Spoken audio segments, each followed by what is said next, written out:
We are recording. I've got Katon with me from legendary band HIRAX, and boy, am I happy to have him here today. Katon, thank you for being on the show. Hey, it's my pleasure, man. Thanks for having me. And you know, I'm just checking some issues here on my end to make sure that we're still good. We are. So I just wanted to say thanks again for being here. And, you know, I had a problem earlier because I didn't know the correct way to say your name. I was saying Katon all these years. And then somebody on YouTube said, hey, that's what I've always thought it was too. So now we've cleared it up. It rhymes with Satan. Yep. It rhymes with Satan. It's Katon. Yeah. Awesome. I love that UFO poster behind you, by the way. Thank you. Great record, man. Great record. So where are you at right now? I'm in Long Beach, California, home of the Queen Mary. If you know where that's at, there's a place, a ship here, not too far from where I live, called the Queen Mary. So that's where I'm at in Long Beach. The Long Beach Arena, which is another pretty famous place, which Iron Maiden refers to it on their Live After Death album. They say, "Scream for me, Long Beach." That's where I live. Wow. Awesome. Yeah, I'm familiar with that haunted Queen Mary. Yeah, totally. So, you know, I'm going to try not to ask a lot of the same questions that you probably get asked in every interview because it's like, why, you know? But I will ask a couple things for the sake of the fans that might not know your history. When exactly did HIRAX begin? Right at the beginning of 1984. We were around before then, though. 82, 83, we were called Chaos. And we were actually playing shows with brother bands of ours. We were playing with Metallica when they first started out. There was a bunch of other bands in the area. Savage Grace, Armored Saint. There's another band that were like basically that we played with all the time. We called Dark Angel. And there's another band from LA called Agent Steel. So we all came up out of the same movement.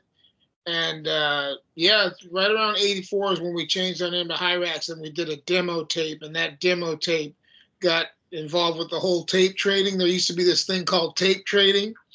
Oh, and, yeah, we were one of those cassettes that got around, and that's basically how we got discovered. The president of Metal Blade Records, Brian Slagle, heard our demo, and then he signed us. That's awesome. How long were you guys with Metal Blade? We did 2 records with them. In 1985, we did Raging Violence, and in 1986, we did Hate, Fear, and Power, which those records are still around, and they've been reissued recently. So the history is still going strong. Yeah, and your music has aged like a fine wine, my friend. Yeah, you know, it's great because, you know, back then we didn't even think about even a couple of years down the road, but to be around after 40 years is pretty awesome. Yeah, well, congratulations, man. Thank you. Do you remember writing to me back in the 80s? Because I remember getting a letter from you. I don't know if we were tape trading or how it happened, but I absolutely had a letter from you at one point in time, probably maybe around 84, 5. Yeah, I mean, you know, it's crazy. Back in those days, I was really involved in, I still am, very involved in the hands-on stuff that we do, like all the mail order, like even right here, this is a package that's going out today. You know, I mean, I'm still doing the mail order. Here's another one, you know? So, yeah, these, you know, so I probably did write back to you. I wouldn't be surprised. It's been 40-something years, but I'm sure that was from me. And I still try to be involved just because I think that it's important to keep your ear to the ground and make sure that, you know what's going on in your scene. You know, like our scene was so underground, but it got big worldwide. And so now it's like an international thing that has survived for decades. So yeah, I'm sure I wrote to you back in those days. Nice. I wish I still had that letter. I saved everything like a pack rat, and we had these fires that came through Oregon and California, Northern Cali back in 2020, and I lost most of my belongings, but I still remember. Yeah, I remember those fires, man. We, you know, even down here, we all knew about that. Sorry to hear that. But the thing that's kind of great about this music in general is that the memories, you can't wash those away from your brain. So that's always going to be with you. Amen, my brother. That's exactly right, bro. Thank you. You know, somebody was telling me yesterday, wow, I saw HIRAX in a little club here in Medford, Oregon, like 83, 84. Yeah, that's crazy. I mean, you know what's great is Oregon's always been really supportive. I mean, people always talk about Seattle, but Portland and that whole area is way more metal than people realize. Like, I wouldn't be surprised this year we'll be going back to Portland, up in that territory, just because there's a lot of metalheads sprinkled throughout that region. You know. Well, I'll tell you, if you don't already know, Katon, there's a big metal scene in Medford, Oregon, which is about 10 minutes from my house in Ashland. So when you cross over that Northern California border and get into Oregon, maybe 15, 20 minutes away is Medford. So if you guys end up doing Portland, you could probably get a really good gig in Medford and have 2 gigs in the state. Yeah, that's definitely what we would do. I mean, I'm always interested in wherever there's a movement going on. Like, if there's an audience there, we'll go there, you know. So I'll definitely keep that in mind. Yeah, there's a very popular heavy metal radio show based here called the Metal Mixtape. And there's a very, very prominent scene where they have a lot of metal fests here and stuff. So yeah, keep that in mind, man. I guarantee those guys know who you are. For sure, definitely. What is an average day for you? What do you do in your life, man? Do you work? Do you just do rock and roll? Like, what's your gig normally? HIRAX is 24/7. Also, because we're an international band, I'm dealing with stuff across the sea. So whether it's Japan or Australia or Europe, like right now, we're going to Europe in August. So I'll get up in the morning. Obviously, I'm a coffee dude, as you could tell. I'm a huge coffee guy.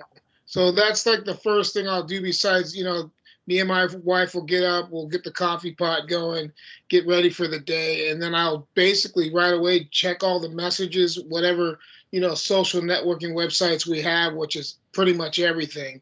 So that takes a lot of work, all the website stuff, check the mail, make sure all the mail orders being done because the fans hate waiting for their mail to show up. So we try to get that out as fast as possible. And also check all the gig stuff that we have coming up and if the promotion's being done for that. And arranging band rehearsals, like we've got a band rehearsal this Thursday, you know, so it's basically everyday, day-to-day HIRAX stuff. And then also checking, because recently we're going to reissue all the records that we have because we have a pretty good catalog. So just making sure everything's in print and that the fans can find it in all the, you know, the diehard metal record stores. It's a lot of work, but it's something that I love to do. And I also feel very grateful to be able to do music. So I take it very serious. It's like even on the weekends, we're still working on stuff, you know? That's awesome, man. Your longevity happened for a reason. It's that attitude and that drive you have, man, you know? Well, if you're going to do this stuff, you just got to be that way. I mean, even over the years, for me, what I learned is that it's not, you know, like a lot of people just think it's real easy and that, you know, you're just rocker guys that get hammered all the time. And it's way different than that. And there's a lot of traveling involved. So with the travel, you really have to be on your toes, getting to the airport on time and taking flights to Europe, which are minimum 9 to 12 hours of flight, you know, and even on some of those road trips when we finally do get to Europe, some of the drives are 9 to 8 hours, like from Czech Republic to Germany, you know, from France to Germany. I mean, it's Poland. You know, this tour we'll be doing even England. So we have to, you know, take a boat to England, play there, two shows, and then we head back to Belgium to do some festivals there. So there's a lot of travel involved, and you really have to have your shit together. You just can't be half-assing it when you get on the road. How do you take care of your voice? Do you have any secrets to keeping your voice intact, or what do you do to do that? Take care of that? Yeah, I mean, if you're being honest, if you're going to be around for a long time, you have to. You have to start taking way better care of yourself than you did in your late teens and early 20s. You know, we could do all kinds of crazy shit, and we did. You know, we did a lot of partying. But as you get older, you know, I'm 60 now, so you really have to get rest. You have to, you know, drink a lot of water, stay hydrated. Even if you know, I'm not against anybody who parties, but if you do it, you just got to realize there's going to be consequences, because if you're hungover, you can't give as good a show as the fans deserve 100%. You know, they don't deserve anything less than that.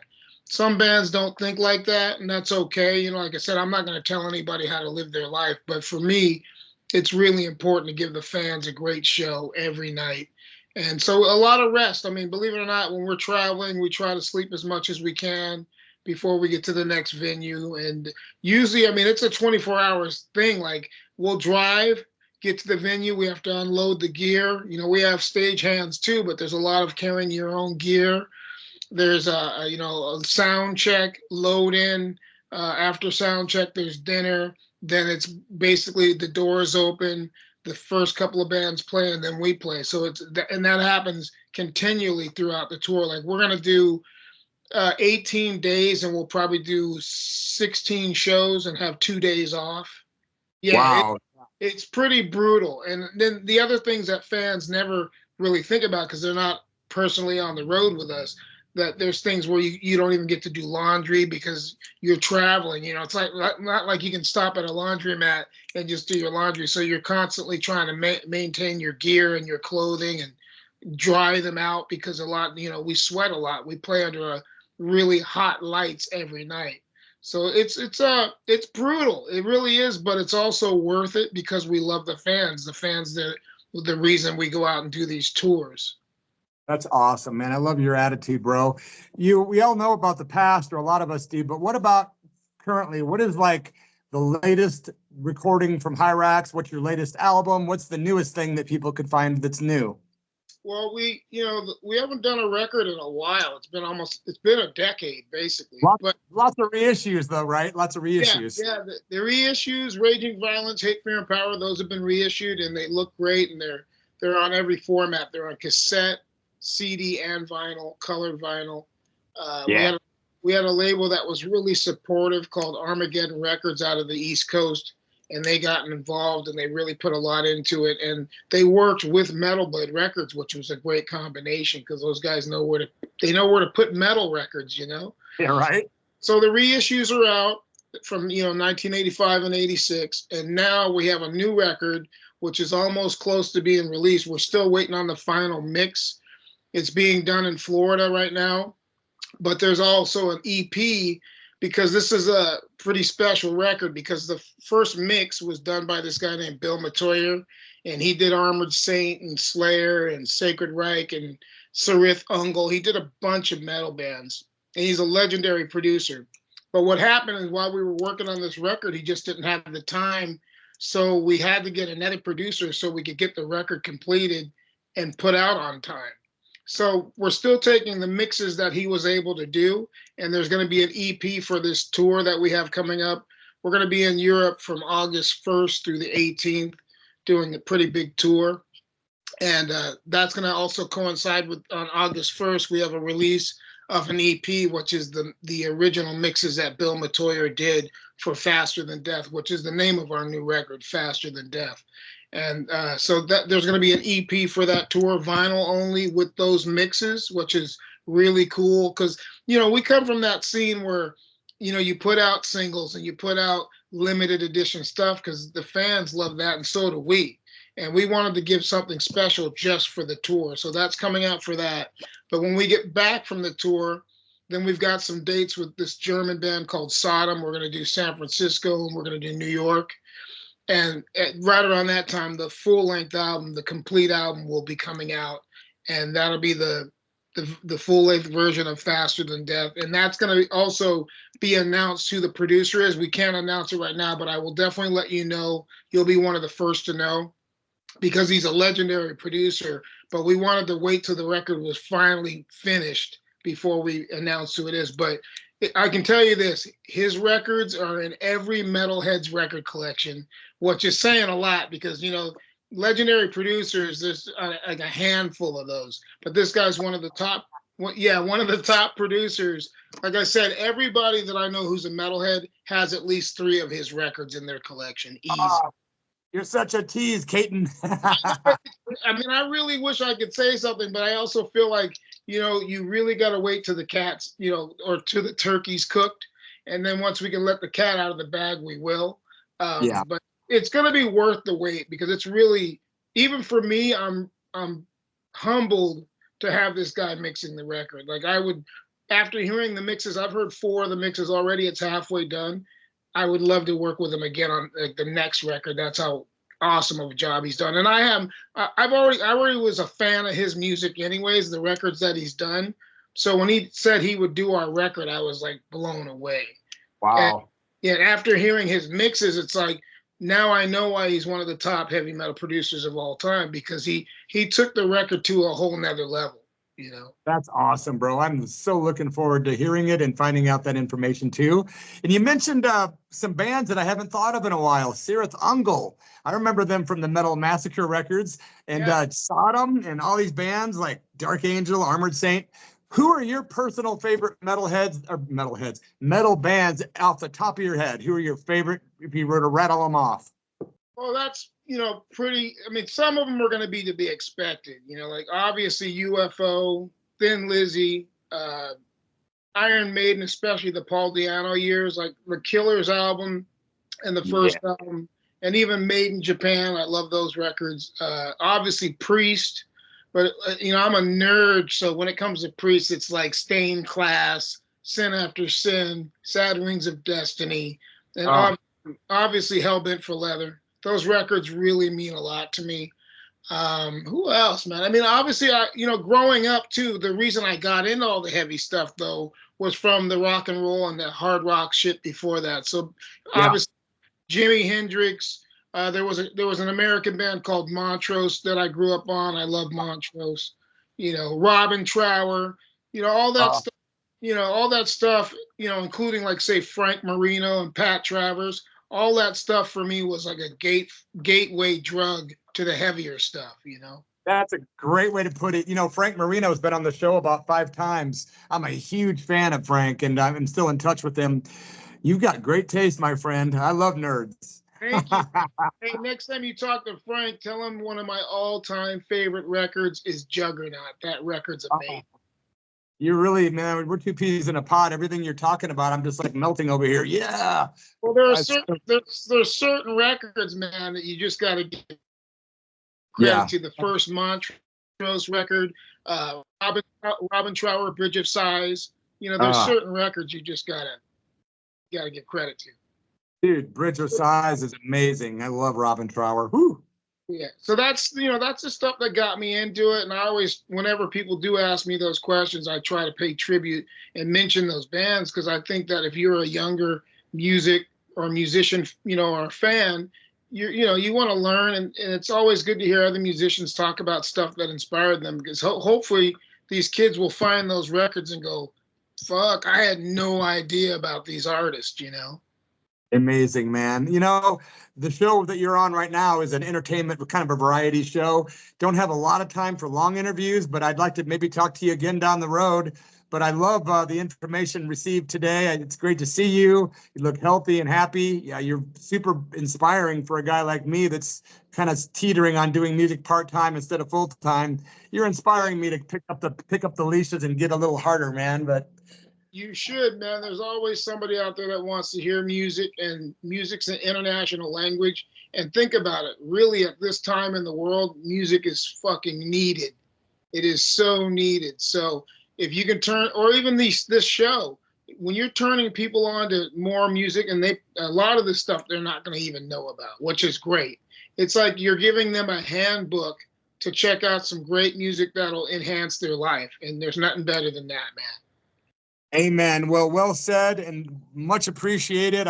You were so cool to get back with me and to set up this interview, and I really appreciate it, man. A lot of fans have reached out and said they can't wait to hear or see this. So that's the audio will be on the Church of Rock radio show, which is on right now if you're hearing this, and then the video we'll put up on the old YouTube. Want to wish you nothing but the very best for the future, man. And as soon as that new record's out, I'll be one of the first ones to purchase that vinyl, bro. Thank you, brother, and I'll keep in touch with you, and I will let you know as soon as we can announce who the producer of the record is, all right? Gosh, I keep thinking TT for some reason, but who knows? It's going to be awesome. Like, I promise you, you have his records, and this will be another one you're going to want to throw in there, because like even I knew the songs were good, but what he was able to do with it, it's like great when you already give it your spin, and then you give it to outside ears that really know music, and he took it and he added, it's like a new painting. It's like a Mona Lisa of thrash metal. Perfect way to end this. Words well said, my friend. We are talking with Katon from HIRAX. You are listening to KSKQ and the almighty Church of Rock radio show, going strong for almost 25 years. Katon, nothing but the best and much respect, amigo. Thank you, brother, and stay heavy. Yeah, rock on. All right, brother. See ya. See you, man.